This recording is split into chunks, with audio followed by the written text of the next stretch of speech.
नमस्कार. रायगड जिल्ह्यामध्ये जिल्हा परिषद व पंचायत समितीच्या निवडणुका जशा जाहीर झाल्या तेव्हापासून आतापर्यंत म्हणजे पक्षाचे उमेदवार असू देत किंवा कार्यकर्ते असू देत की त्यांचा एकच शब्द की आमच्याकडे लक्ष द्या.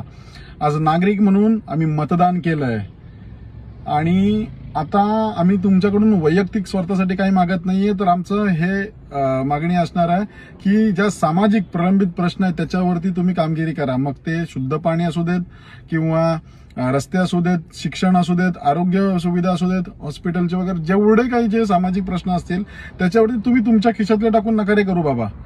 की खरोखर धोरणात्मक निर्णय घ्या. आलेल्या निधीचा योग्य तो वापर करून सर्वसामान्य जनतेला या रायगड जिल्ह्यातील असू देत किंवा पेन तालुक्यातील असू देत सर्व नागरिकांना हा न्याय द्या. त्यांचे सामाजिक प्रश्न सोडवण्यासाठी तुम्ही कटिबद्ध आहात हे तुम्ही विसरू नका.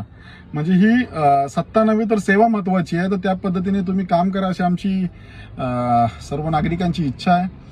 निवडून येणाऱ्या उमेदवारास तसेच पराभूत होणाऱ्या उमेदवारास देखील खूप शुभेच्छा.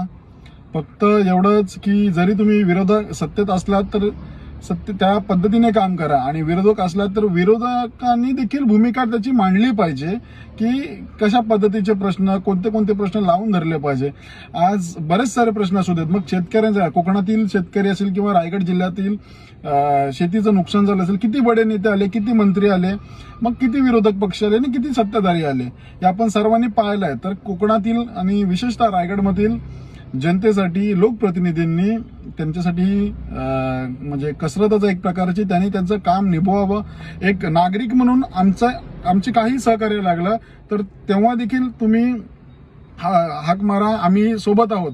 म्हणजे समाजहिताच्या कामासाठी आम्ही कधी मागे हटणार नाहीयेत. आमची विनंती असणार आहे तुम्हाला की कृपया हे जे प्रलंबित प्रश्न आहेत, सामाजिक प्रश्न आहेत, हे तुम्ही एकजुटीने सोडवा ही विनंती.